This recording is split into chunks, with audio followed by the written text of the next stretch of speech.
밝혀져 가지고서 이제 감찰관이 와 가지고서 이제 그 신문하는 것입니다. 당신은 왜 명령을 어겼소? 그러니까 이렇게 대답했다는 거예요. 누군가는 반드시 해야 할 일이었습니다. 누군가는 반드시 해야 할 일이었습니다. 그랬다는 것입니다. 한국의 쉰들러 리스트 아니겠습니까? 이분의 삶을 이렇게 보면서 이런 마음이 들지 않습니까? 버려진 아이, 누군가는 반드시 해야 할 일이었습니다. 버려진 아이, 그 당시의 상황과 지금의 상황은 물리적으로는 다릅니다, 여러분. 그러나 영적으로 비슷한 모습이 너무 많다고 생각하지 않습니까? 너무 비슷하지 않습니까? 버려진 영혼들, 사망으로 가는 영혼들, 죽음으로 가는 영혼들. 오늘 성경은 뭐라고 얘기하냐면 이렇게 하고 있습니다. 내 형제들아, 너희 중에 미혹되어 진리를 떠난 자를 누가 돌아서게 하면, 누가 돌아서게 할까? 이 메시지 아니겠습니까? 누가 돌아서게 하겠느냐? 너희가 알 것은 죄인을 미혹된 길에서 돌아서게 하는 자가 그의 영혼을, 죄인의 영혼을 사망에서 구원할 것이며 허다한 그의 죄를 덮을 것임이라. 그는 제가 집어넣은 거죠. 사망으로 간 그 사람을 누군가 일어서서 주께로 인도하면 그가 영원히 구원받고 죄가 다 용서되어지며 하나님이 주시는 은혜의 삶으로 간다는 것입니다.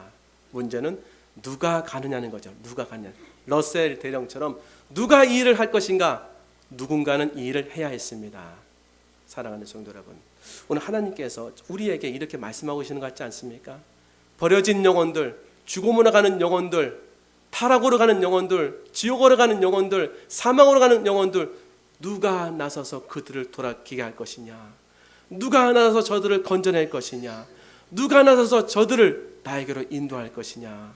이렇게 물어보시는 것입니다. 그래서 오늘 누가 갈 것인가? 누가 할 수 있는 것인가? 제2의 제3의 러셀 중령 누가 될 것인가? 이 시간 세 가지로 한번 살펴보겠습니다. 우리 첫째 한번 읽어보겠습니다. 시작. 자기 자신을 죄인으로 생각하는 사람입니다. 성경은요 이렇게 얘기하고 있습니다. 죄인을 미혹된 길에서 돌아서게 하는 자가 그의 영혼을 사망에서 구원할 것이며 허다한 죄를 덮을 것임이라.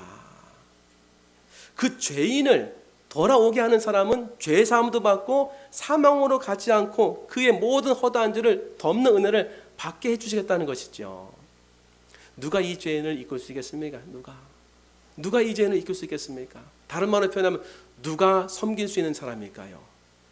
마태복음 20장 25절에 보니까 예수께서 제자들을 불러다가 이르시되 이방인의 집검자들이 그들을 임의로 주관하고 그 고관들이 그들에게 권세를 부리는 줄을 너희가 알거니와 너희 중에는 그렇지 아니하나니 너희 중에 누구든지 크고자 하는 자는 너희를 섬기는 자가 되고 너희 중에 누구든지 으뜸이 되고자 하는 자는 너희의 종이 되어야 하리라. 우리가 다른 사람을 도울 때 섬기는 마음이 없다면 진심으로 도울 수가 없습니다. 이런 일을 할 수가 없는 것입니다. 섬길 수 있는 사람만이 다른 사람을 도울 수 있는 사람입니다. 더 나아가서 요한복음 12장 24절 내가 진실로 진실로 너희에게 이르노니 한 알의 밀이 땅에 떨어져 죽지 아니하면 한 알 그대로 있고 죽으면 많은 열매를 맺느니라. 러셀 중령 한 분이 자기의 모든 걸 걸고 그가 죽자 1069명의 영혼들이 구출을 받았습니다. 죽을 수 있는 사람, 다른 사람을 위해서 헌신할 수 있는 사람, 다른 사람을 위해서 내가 희생할 수 있는 그 사람, 다른 사람을 위해서 내가 나서서 그를 도울 수 있는 그 사람, 그 사람은 결탄코 자기를 큰 자라고 여기지 않는 사람입니다. 섬기는 사람입니다. 나는 죄인입니다. 나는 하나님 안에서 작은 자입니다. 지난주에 읽었던 책 가운데 하나가 그 마이클 오 목사님이라는 분이 계세요. 이 마이클 오 목사님은 참 대단한 분이신 것 같습니다. 왜냐하면 학위가 5개예요. 41세에 국제 로잔 운동의 총재 겸 이사장에 선출되었고 또 그는 하버드와 펜실바니아 대학에서 석사 및 박사, 그 다음에 아이비리그를 포함해서 5개의 학사 학위, 엄청난 거죠. 그래서 이런 거 봤을 때에 대단한 그런 어떤 그 역량과 또 출세의 가도를 달릴 만한 분인데 이런 책을 냈습니다. 제목이 이겁니다. 그는 또 트리니티 신학대학교에서 신학을 또 전공했어요. 나는 아무것도 아닙니다. 나는 아무것도 아닙니다. 아무것도 아닌 분이 아닌데 나는 아무것도 아닙니다. 예수는 흥하여야 하겠고 나는 쇠하여야 한다. 1장, 2장, 3장으로 했는데 소제목만 알려드릴게요. 1장 나는 아무것도 아닌 사람입니다. 2장 나는 하나님이 쓰시는 가장 작은 자입니다. 오늘 본문의 제목이죠. 3장. 나는 예수를 위해 잊혀진 사람이 되고 싶습니다. 이분의 마음이 이게 느껴지지 않습니까? 하나님 앞에서 큰 자로 사는 것이 아니라 하나님 앞에서 작은 자, 더 나아가서 예수님 앞에서 잊혀진 존재로 사는 것이 자기의 소망이라는 거예요. 그 책에 보면은 사람들은 대단한 사람이 되고 싶어하고 인생에서 위대한 사람이 되고 싶어하는데 자신은 별 볼 일 없는 사람이 되고 싶다라고 얘기하면서 이렇게 기도합니다. 주여 저를 마가복음 12장의 과부처럼 만들어 주소서. 이름도 없고 가난하지만 제가 가진 모든 것을 예수 그리스도를 위해 쏟아붓게 하소서. 그 과부처럼 되기를 열망합니다. 크게 칭찬받고 존경받는 기성 지도자들에게는 인정받지 못해도 좋으니 우리 주님께는 주목과 긍휼을 받는 종이 되기를 소원합니다. 오늘 밤 저를 도우시어 동전 두 리버치의 제 가치를 주님의 영광을 위해 쏟아붓게 하소서. 이 여인은 두렙돈을 들인 과부였습니다. 성경에 이름도 나오지 않습니다. 두렙돈은 너무 가치가 없기 때문에 그 당시에 있던 기성의 종교 지도자들이 절대 이 여인에게, 이 과부에게 주목하지 않았다는 거예요. 그러나 예수님께서는 헌금함에 딱 계셔서 지금 드린 모든 헌금보다 이 여인이 드린 헌금이 제일 많다 말씀하셨습니다. 이 여인은 이름도 없었습니다. 그리고 기성 사람들에게는 존재 가치도 없었습니다. 그러나 예수님에게는 중요한 사람이 되셨고 예수님이 주목하는 사람이 됐다는 것입니다. 자신이 그런 사람이 되고 싶다는 거예요. 자신이 그런 사람이. 그래서 자신과 자신의 누나와 매부 또 그 형님과 아내 총 5명이 가지고 있는 학위가 하버드, 프린스턴, 예일, 코넬, 펜실베니아 총 15개라는 것입니다. 근데 그들은 지금 모두 현재 선교사이거나 선교사가 되어지는 과정 중에 있는 사람이라고 얘기하면서 이런 말을 들으면 한국의 부모들은 비극적이라고 생각한다는 거예요. 그러나 이것은 비극적인 일이 아니라 엄청나게 귀하고 값비싼 향유를 예수님의 발에 쏟아붓는 일이라고 그 책에 기록을 해놨습니다. 맞다라고 생각이 되어집니다. 우리가 예수님 앞에서 대단한 존재로 살아가기를 원하는 마음이 우리 가운데 있지 않습니까? 뭔가 대단한 존재, 굉장한 사람, 위대한 업적, 엄청난 일, 거대한 일, great. 주님께서 말씀하십니다. 나는 그런 것들을 원하는 것이 아니다. 사랑하는 성도 여러분, 반대는 어떻습니까? 반대. 성경의 사람들을 본다면, 사도 바울을 본다면, 다윗을 본다면, 엘리야를 본다면, 저 위대한 아브라함을 본다면, 이삭을 본다면, 야곱을 본다면 자신의 입신양명을 위해서, 자신의 출세 가도를 위해서, 자신의 위대함을 위해서 그들은 헌신하지 않았다는 사실을 우리는 다 알고 있습니다. 대표적인 사람 요셉을 보십시오.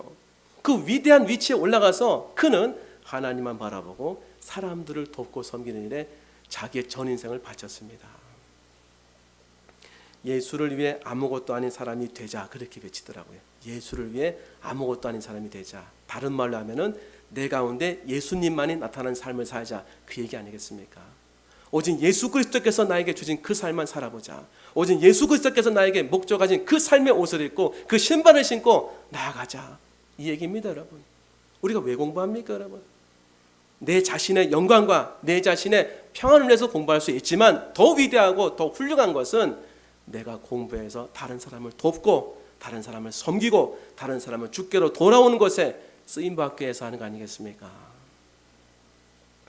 인도로 선교사 가기를 희망했지만 일본 선교사가 되었다는 거예요. 왜냐하면 일본을 제일 원망하고 미워했다는 것입니다. 그러니까 교포 2세로 이제 태어났지만 한국에 대해서 알다 보니까는 너무 진짜 처참하게 악질적으로 행했다는 거예요. 저도 이 설교를 쓰면서도 진짜 일본이 막 밉더라고요. 어느 정도였냐면은 무려 3천만 명의 아시아인들을 일본이 죽였다는 거예요. 베트남인, 필리핀인, 캄보디아인, 인도네시아인, 한국인, 중국인들. 이 학살은 가장 큰 학살이었다는 것입니다. 인류 역사상 3천만 명. 그 일본의 과학자들은 림프절 패스트 이런 탄저병 같은 것들을 연구하고 그 반응들을 알아보려고 생화학적 무기를 이렇게 개발할 때 살아있는 사람을 사용했다는 거예요. 살아있는 사람. 그래서 일본의 의사와 일본의 군인들은 여성들에게 강제로 임신을 시킨 뒤에 성폭행을 한 거죠. 배를 갈라 자궁을 열고 태아를 꺼내가지고 실험도구로 삼았다는 거예요. 살아있는 인간을 대상으로 행한 이 생체 실험의 잔혹함은 그 시설물들을 방문한 그 당시 나치의 그 과학자들이 구토할 정도였다는 것입니다. 20만 명 이상의 젊은 한국인 여성들과 12세밖에 되지 않은 어린 소녀들이 일본 제국주의 군대 성노리개가 되었다는 거예요.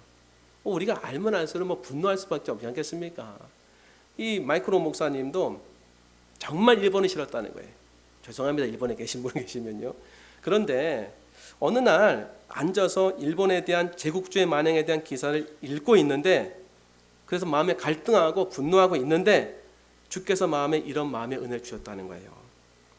너 또한 내 원수가 아니었느냐?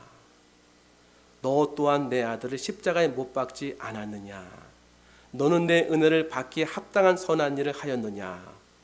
책상에 앉아서 추악한 자신의 죄를 이렇게 돌아보니까 나타나더라는 거예요. 자기를 돌아보니까 자기 역시 추악한 죄가 있었다는 거예요. 하나님 앞에서.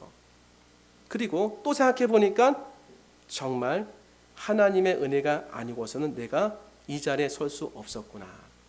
하나님의 놀라운 구원의 은혜를 알게 됐다는 거예요. 그래서 깨달은 게 뭐였냐면, 하나님께서는 십자가에서 뿌려진 예수 그리스도의 보혈을 통해 인간들과 화해하심으로 인간들이 저지른 모든 일들을 받아들이기로 하셨다는 것을 깨달았다는 것입니다.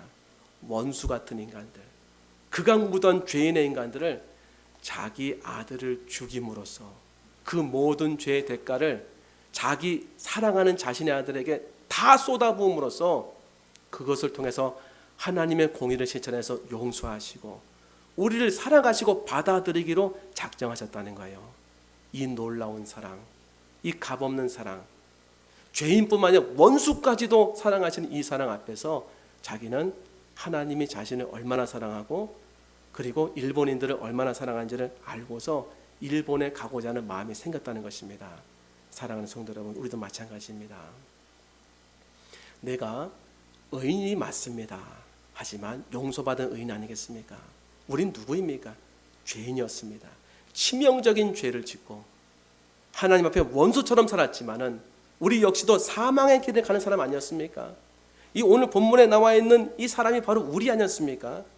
미혹된 길에서 진리를 떠나서 하나님을 멀리 떠나 죄인 되기를 살았던 그런 사망으로 가는 사람들 아니었습니까? 그런 누군가가 우리에게 복음을 증거하고 누군가가 예수님을 증거해서 이 자리에 선 거 아니겠습니까? 그 사람의 헌신이 있었기 때문에, 그 사람의 복음의 증거가 있었기 때문에 우린 주님 앞에 이 자리에 선 것입니다. 주님 말씀하십니다. 내가 빚진 자가 아니냐? 복음의 빚진 자가 되어야 되지 않겠느냐? 우리는 죄인이면서 동시에 복음의 빚진 자입니다. 그러면 이 땅을 살아갈 때에 누가 갈 것이냐? 누가 저들을 돌이킬 것이냐? 누가 극악무도한 이 원수 같은 사람들을 복음을 증거해서 돌이키게 할 것이냐? 그때에 우리가 나서야 되지 않겠습니까? 제가 바로 그런 은혜 받은 사람입니다. 제가 바로 원수 같은 사람이었지만 주님을 믿고 이와 같이 용서받고 하나님의 자녀가 됐습니다. 주께서 물으실 때 손을 두고 나가는 여러분 되기 소망합니다. 우리 두 번째, 누가 갈 수 있을 것인가 한번 읽어보겠습니다. 영혼 구원의 중요함을 아는 사람입니다. 그렇습니다, 여러분.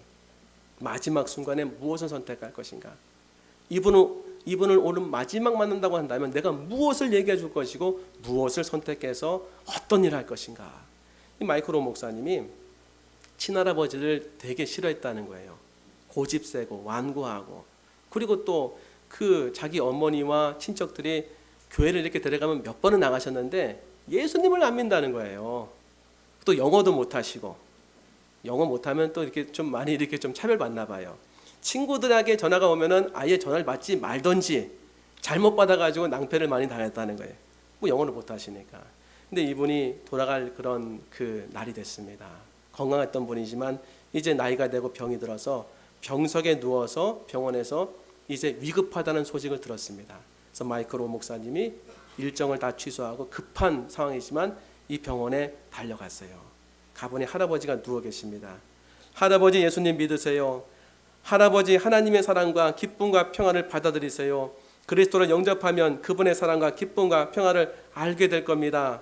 하고서 할아버지의 눈을 이렇게 보고서 그때 놀랍게도 계속 주무시던 분이 자신이 가니까 이렇게 눈을 떴다는 거예요. 그것도 놀라운 일이죠. 근데 자기를 이렇게 보더니 자기도 왔으니까요.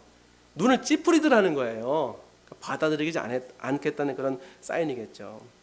할아버지는 예수님을 영접하지 않았다는 거예요. 온 힘을 다해서 할아버지는 시간이 그리 많지 않습니다. 예수님 믿으세요. 할아버지를 천국에서 다시 뵙고 싶어요. 예수님 믿으세요. 자신은 그 하나님 앞에 참 죄를 고백하면서 외할아버지 앞에서 죄를 많이 졌다는 거예요. 외할아버지가 좀 밉기도 하고 전화도 이렇게 이상하게 받아가지고 심지어는 외할아버지가 이렇게 전화 받고 뒤로 갈 때 뒤돌아져서 약간 작은 목소리로 영어로 욕을 했다는 거예요. 근데 그게 생각나가지고 외할아버지한테 다 고백했다는 거예요. 할아버지 용서해 주세요. 할아버지 잘못했습니다.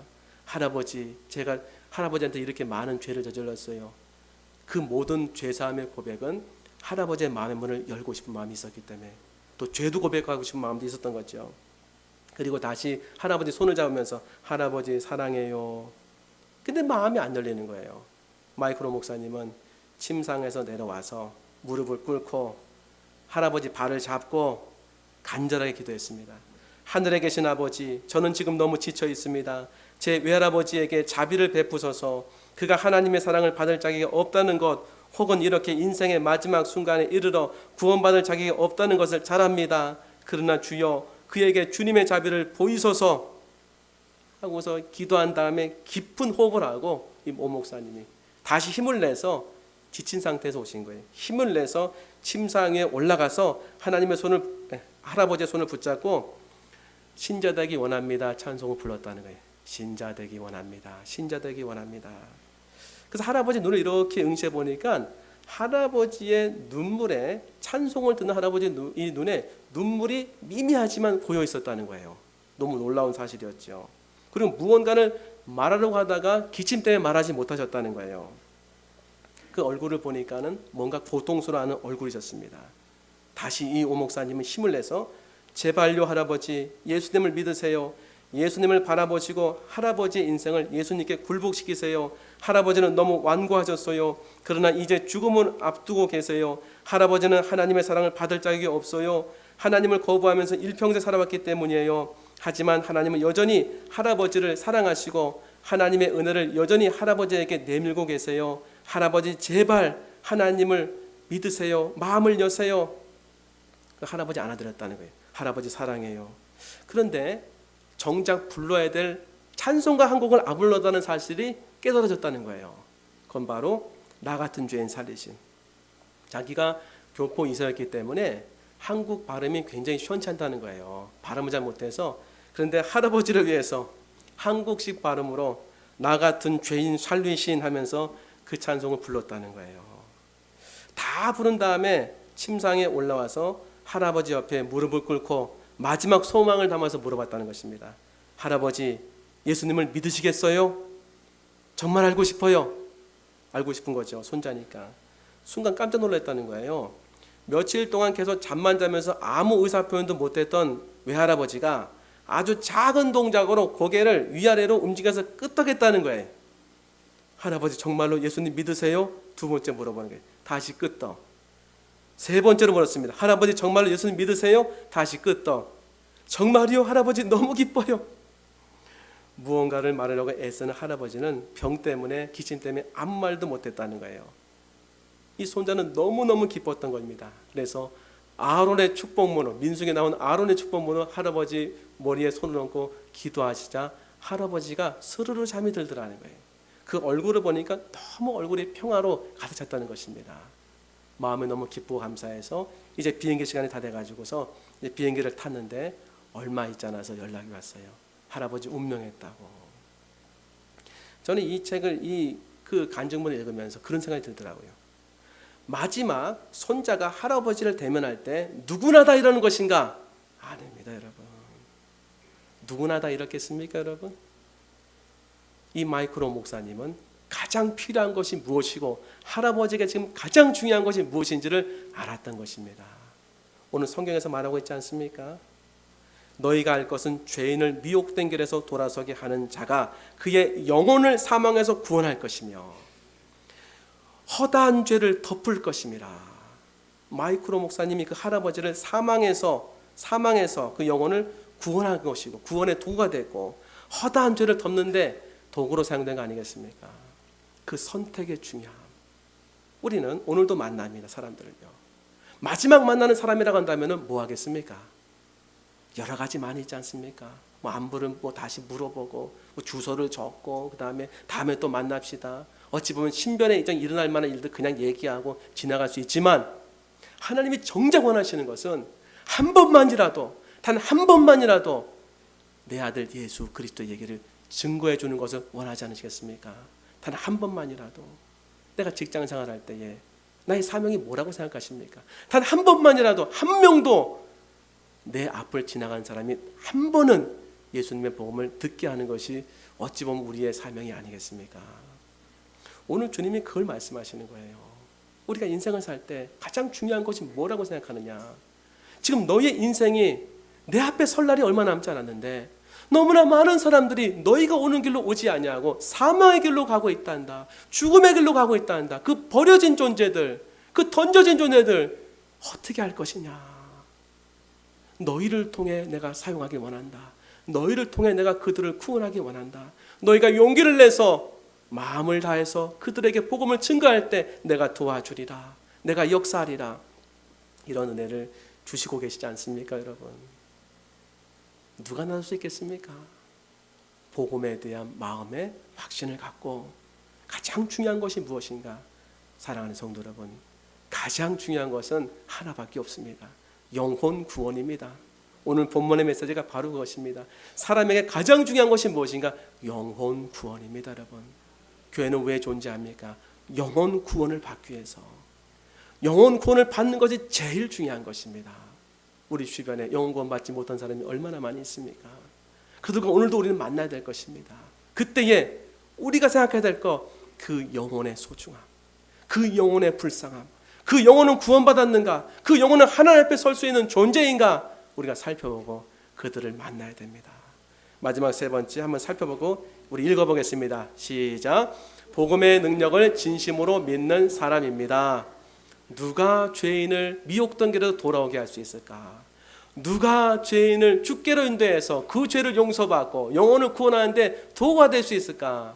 자신을 죄인으로 인정하는 사람, 작다고 생각하는 사람, 주님 앞에서 영혼의 소중함을 아는 사람, 영혼 구원의 소중함을 아는 사람. 마지막 세 번째는 진실로 복음의 능력을 체험하고 믿는 사람입니다. 여러분, 진실로 복음의 능력을 체험하고 믿는 것입니다. 복음은 무엇입니까? 예수 그리스도께서 십자가에서 이루신 승리. 뭐로부터 승리했습니까? 죄로부터 승리. 뭐로부터 승리했습니까? 죽음으로부터 승리. 뭐로부터 승리했습니까? 저주와 질병으로부터의 승리. 다른 말로 얘기하면 우리가 당하는 모든 고통은 이 네 가지 안에 있습니다. 죄 때문에 고난을 당하고, 죽음 앞에 너무 두렵고, 우린 질병으로 고통을 당하고, 우린 모든 그런 저주와 같은 상황 속에서 괴로움을 당하지 않습니까? 복음만이, 예수님만이 이 모든 괴로움으로부터 건져낼 수 있다는 것입니다.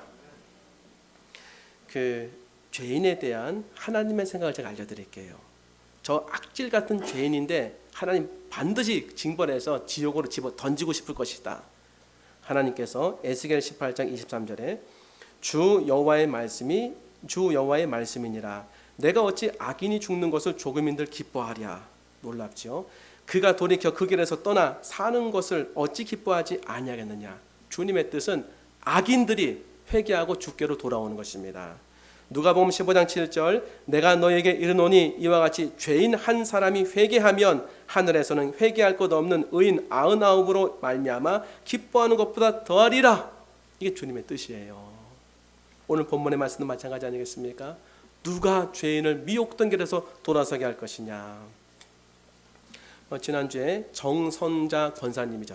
성자 이름이 좋습니다. 성자 정성자 권사님인데 너는 하나님의 메시지란다라는 책을 읽었어요.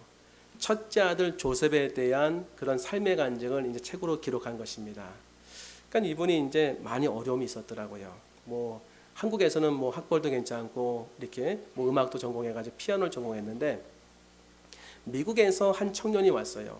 목사님 아들인데 한국에 있는 교포와 이렇게 결혼하고 싶으셔서 마침 나왔는데 이 청년이 이제 뭐 세 가지를 물어봤다는 거예요. 뭐 세 가지 물어보면 여러분 실족할 것 같아가지고 옛날 얘기니까 다 이제 제하고 급하게 뭐 2주 만인가 결혼했어요. 급하게 놀라운 일이죠. 그래서 급하게 2주 만에 결혼했는데 또 친정 어머니가 기도를 많이 하는 분이었는데 뭐 그런 일이 있을 수 있죠. 기도 가운데 또 꿈 가운데 어떤 메시지를 이렇게 이미지를 받았는데 그 이미지가 그 청년의 이미지였다는 거예요. 그래서 확신하고 결혼을 시켰는데 하나님이 역사하신 거죠. 그래서 이제 연애를 해보지 못한 상태에서 결혼부터 한 겁니다. 그리고 미국을 갔어요. 얼마나 많은 고통이 있었겠습니까?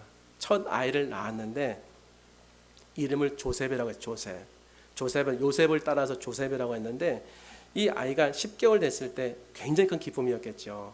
10개월 됐을 때에 병원에 가서 주사를 맞는데 백신 주사였다는 거예요.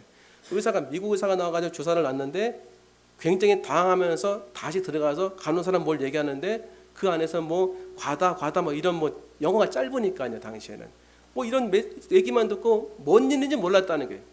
그리고 나와가지고서 태어난 듯이 이제 그 아이가 그 10개월 됐지만은 내가 주사를 놨는데 24개월 이상 맞는 주사를 놨는데 큰일 난 거라죠. 이제 괜찮을 거라고. 그리고 나서 이제 저녁 때 좀 열 좀 날 거니까 괜찮을 거라고. 저녁 때 열이 나는데 엄청난 고열이 났다는 거예요. 너무 놀라고 부작용이 일어났다는 걸 확신해서 병원에 가니까 그 의사는 이미 사표 내고 도망가 버렸어요. 잡을 수도 없고 뭐 영어도 짧으니까 당시에. 사람들은 또 이걸 얘기해도 그들은 다 이렇게 그럴 수도 있다라고 이렇게 얘기하니까 얘기가 안 되더라는 거예요. 자기는 너무 확신했다는 거예요.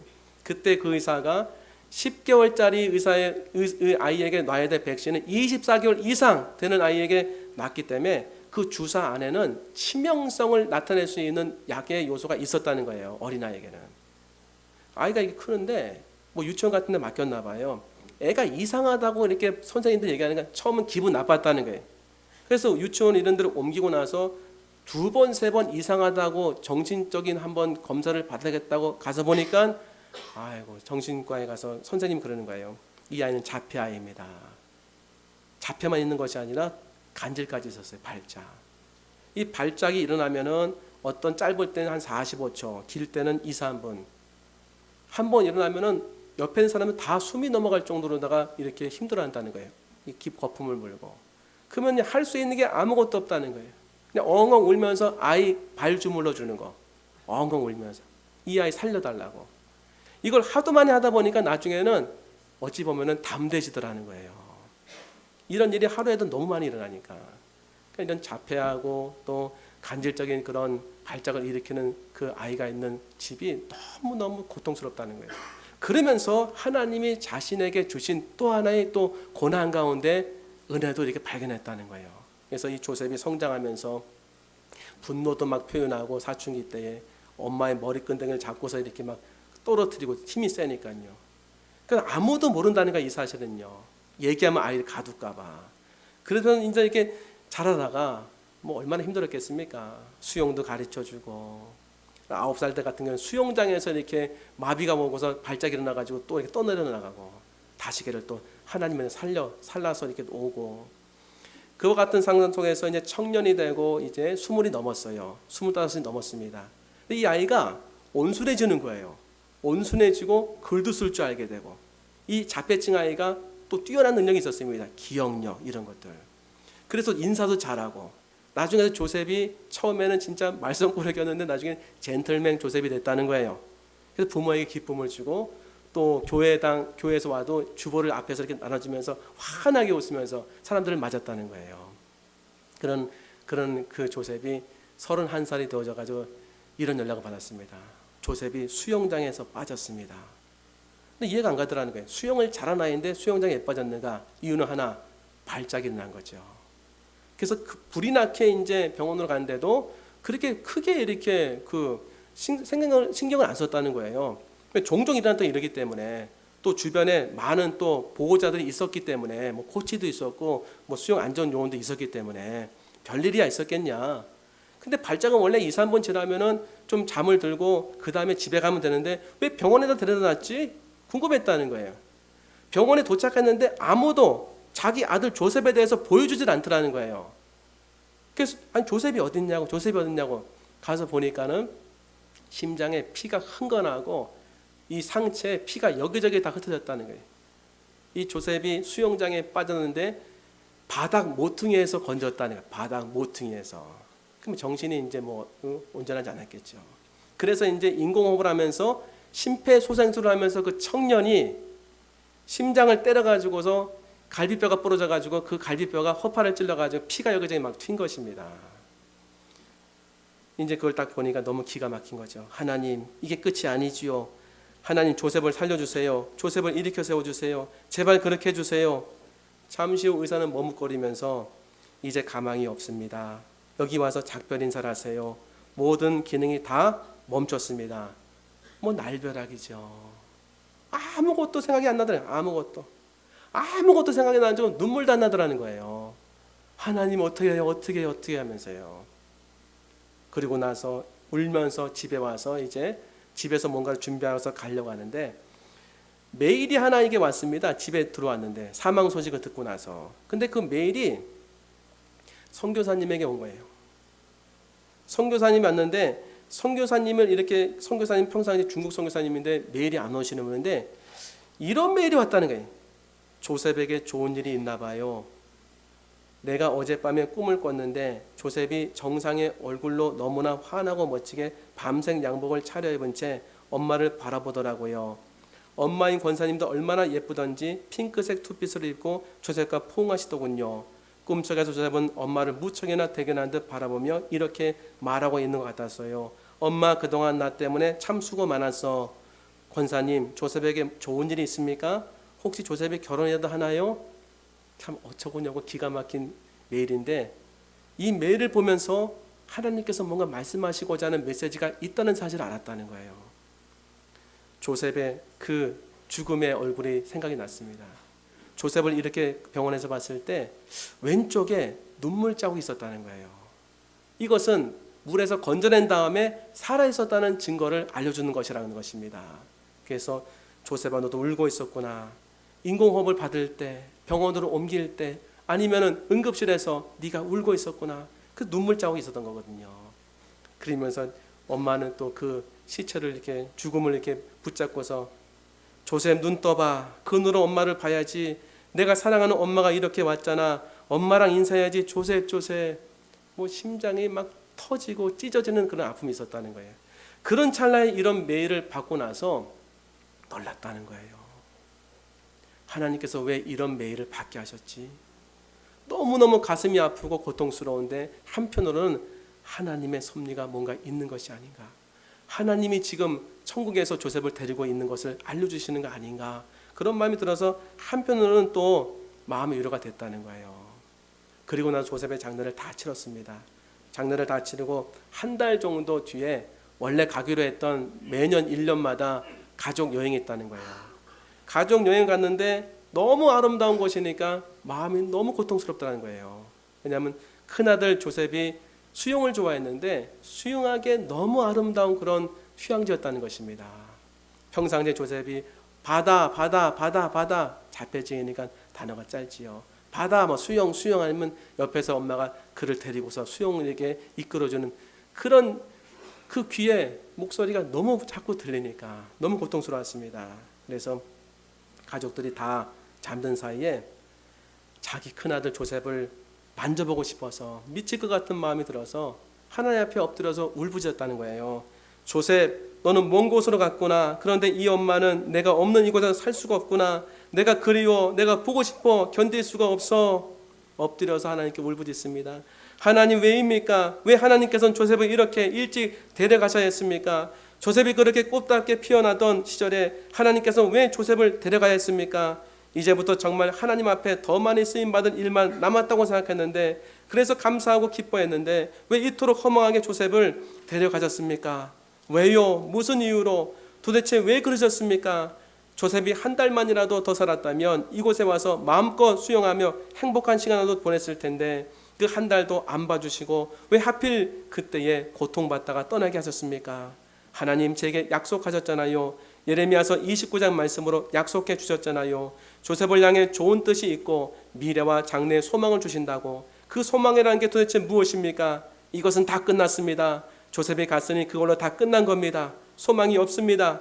제겐 소망이 없습니다. 꾹꾹 참았던 그 원망, 억울함 한꺼번에 다 터져버린 거예요. 그러다가 지친 마음에 잠을 이렇게 청하려고 했지만 잠을 잘 수가 없었습니다.